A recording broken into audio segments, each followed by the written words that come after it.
స్థానిక సంస్థల ప్రజా ప్రతినిధుల సమావేశంలో జగన్ కీలక వ్యాఖ్యలు చేశారు. ఇలాంటి దుర్మార్గం ఎక్కువ రోజులు నిలబడదని అన్నారు. సమయం వచ్చినప్పుడు ప్రజలు ఫుట్బాల్ లా తంతారని కూడా అన్నారు. జగన్ 2.0లో కార్యకర్తలకు పెద్దపీట వేస్తామని అన్నారు. రాత్రి తర్వాత పగలు, కష్టాల తర్వాత మంచి రోజులు వస్తాయని అన్నారు. రూపాయికి ఇడ్లీ వస్తుందో లేదో తెలియదు కానీ చంద్రబాబు మనుషులకు రూపాయికే ఎకరం ఇస్తున్నారని అన్నారు. రాక్షసులు పరిపాలన చేస్తూ ఉన్న ఈ పాలనలో తెగువ చూపించి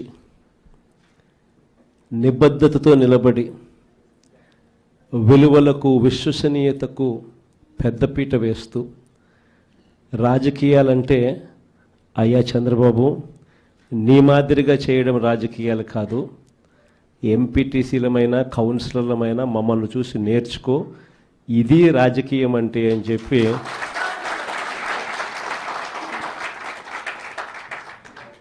విలువలు విశ్వసనీయతకు ఇది అద్దం పట్టే రాజకీయము అని చెప్పి చంద్రబాబు నాయుడు గారికి కూడా చూపించే గొప్ప తెగువతో అందరూ కూడా గొప్ప తెగువ చూపించారు. మీ అందరి తెగువకు, విలువల పట్ల, విశ్వసనీయత పట్ల మీరు చూపించిన నిబద్ధతకు మీ అందరికీ కూడా హ్యాట్స్ ఆఫ్ తెలియజేస్తాను.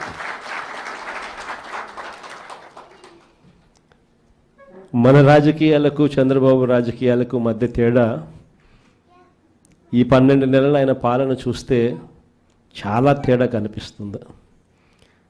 అసలు రాజకీయాలు అన్నది ఒకవైపున మనల్ని చూసినప్పుడు రాజకీయాలు అటువైపున కనిపిస్తాయి. ఈ 12 నెలలు చంద్రబాబు నాయుడు రాజకీయాలు చూసినప్పుడు రాజకీయాలు ఇటువైపున కనిపిస్తాయి.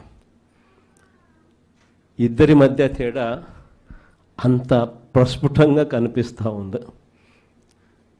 మనమేమో మన రాజకీయ జీవితం అంతా కూడా, మన ప్రస్థానం అంతా కూడా ఎప్పుడూ కూడా ప్రజలు మనకు అధికారం ఇస్తేనే మనం తీసుకున్నాం. దొడ్డిదారిన వెన్నుపోట్లతోనూ మోసాలు చేసి ఏ రోజు కూడా మనం రాజకీయాలు చేయలేదు. మరోవైపున చంద్రబాబు నాయుడు చూస్తే ఆయన ప్రస్థానం అంతా కూడా స్టార్టింగే వెన్నుపోట్లతోనే స్టార్టింగ్. అక్కడి నుంచి మొదలు పెడితే ఆయన ప్రస్థానం సొంత కూతుర్నిచ్చిన మామను ఎన్టీ రామారావు గారిని వెన్నుపోటు పడడం దగ్గర నుంచి మొదలు పెడితే, ఆ తర్వాత అధికారం కోసం ప్రజలను ఒకసారి కాదు, 2 సార్లు కాదు, ఎప్పుడూ ఆయన జీవితం అంతా కూడా ప్రజలను కూడా వెన్నుపోట్లు పొడుస్తూనే ఆయన రాజకీయాలు సాగిస్తూ వచ్చాడు. ఆశ్చర్యం కలిగించే విధంగా ఇద్దరి మధ్య తేడా కనిపిస్తుంది. కుప్పం మున్సిపాలిటీ నిజంగా ఆశ్చర్యం కలిగించే మున్సిపాలిటీ. చంద్రబాబు నాయుడు గారు ముఖ్యమంత్రి కాకమునుపు ఇక్కడ ప్రజాస్వామ్యబద్ధంగా ఎన్నికలు జరిగితే ప్రజలు ఓట్లు వేస్తే ఈ కుప్పం మున్సిపాలిటీలో 25 వార్డులకు గాను వైఎస్ఆర్సీపీ 19 గెలిచింది. తెలుగుదేశం పార్టీ గెలిచింది కేవలం 6. మరి తెలుగుదేశం పార్టీ గెలిచింది కేవలం 6 అయితే 25లో 19 వైఎస్ఆర్ కాంగ్రెస్ పార్టీ తరపున ప్రజలు ఓట్లేసి వైఎస్ఆర్ కాంగ్రెస్ పార్టీని గెలిపించిన పరిస్థితులు ఉంటే మరి మున్సిపల్ చైర్మన్ ఎవరు కావాలి? వైఎస్ఆర్ కాంగ్రెసే పార్టీ తరపు నుంచే కావాలి కదా. కానీ అక్కడ కూడా దౌర్జన్యాలు, ఏ స్థాయిలోకి దౌర్జన్యాలు ఉన్నాయి అని అంటే ఏకంగా బెదిరించి మున్సిపల్ చైర్మన్ను రాజీనామా చేయించి వాళ్ళ దగ్గర తీసుకోవడం, వాళ్ళ పార్టీలోకి తీసుకోవడం. అంతటితో కూడా ఆగిపోవడం లేదు.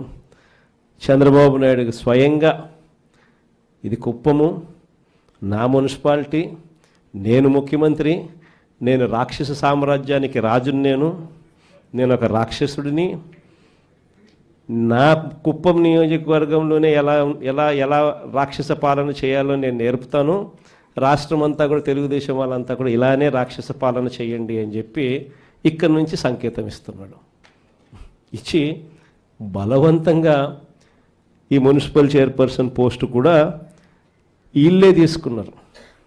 నిజంగా ఆశ్చర్యం అనిపిస్తుంది. 6 గెలిచిన మీరు, 19 గెలిచిన మేము, అయినా ఈ కుప్పం మున్సిపాలిటీలో మీరే చైర్మన్ అని చెప్పి మీరంతకు మీరే చెప్పుకుంటూ మీరంతకు మీరే ఒక్కొక్కరికి 50 లక్షలు. ముఖ్యమంత్రిగా ఉన్నావు, నువ్వు చేయాల్సిన పని ఇదే. ప్రజాస్వామ్యం అంటే ఏమిటి అని చెప్పి ప్రజలకు నువ్వు అద్దం పెట్టి చూపించాలి. ప్రజాస్వామ్యం, కాన్స్టిట్యూషన్ ఇది, నేను దానికి రిప్రజెంటేటివ్, నేను ముఖ్యమంత్రిని. కాన్స్టిట్యూషన్ అనేది ఒక బైబిల్ లాంటిది, ఒక ఖురాన్ లాంటిది, ఒక భగవద్గీత లాంటిది. ప్రతి రాజకీయ నాయకుడు ప్రమాణం చేసేటప్పుడు కూడా చెప్తాడు, కాన్స్టిట్యూషన్కి నేను లోబడి ఉంటాను అని కూడా ప్రమాణం చేసి కూడా చెప్తారు. కానీ ముఖ్యమంత్రి అయిన తర్వాత ఆయనే దగ్గరుండి కాన్స్టిట్యూషన్ను తగలబెడతా ఉన్నాడు. కుప్పం నియోజకవర్గంలో స్వయంగా ఆయనే తప్పుడు సంకేతాలను రాష్ట్ర వ్యాప్తంగా కూడా పంపిస్తూ 19 కౌన్సిలర్లు మనం గెలిచినా కూడా ప్రలోభాలకు, పోలీసుల దౌర్జన్యానికి నిదర్శనంగా నిలబడింది కుప్పం నియోజకవర్గం. ఇంకా ఆశ్చర్యం ఏమిటో తెలుసా, ఇదే కుప్పం, ఈ కుప్పానికి మున్సిపాలిటీ హోదా ఇచ్చింది ఎవరు తెలుసా? మనమే. ఆయన 4 సార్లు ముఖ్యమంత్రి అయినా కూడా ఏ రోజు కుప్పాన్ని మున్సిపాలిటీగా చేయాలన్న ఆలోచన కూడా ఆయనకు రాలా. అలా మున్సిపాలిటీ కదా దేవుడు ఎరుగు, కనీసం కుప్పంలో ఒక రెవెన్యూ డివిజన్ పెట్టే ఆలోచన కూడా చంద్రబాబుకి ఏ రోజు రాలా. సరే, రెవెన్యూ డివిజన్ కదా దేవుడు ఎరుగు, కనీసం కుప్పానికి తాగేదానికి నీళ్లు కూడా ఇచ్చింది ఎవరు అని అంటే అది కూడా మన హయాంలోనే. అలాంటి కుప్పంలో ఇలాంటి చంద్రబాబు నాయుడు రాక్షస పాలన చేస్తున్న నేపథ్యంలో ఈరోజు మనమంతా కూడా తెగువ చూపించి గట్టిగా నిలబడిన ఎంపీటీసీలు, కౌన్సిలర్లకు మీ అందరికీ కూడా అందుకనే హ్యాట్స్ ఆఫ్ చెప్తా ఉన్నా. విశాఖపట్నం లాంటి పెద్ద నగరాల్లో ఏం చేస్తూ ఉన్నారు?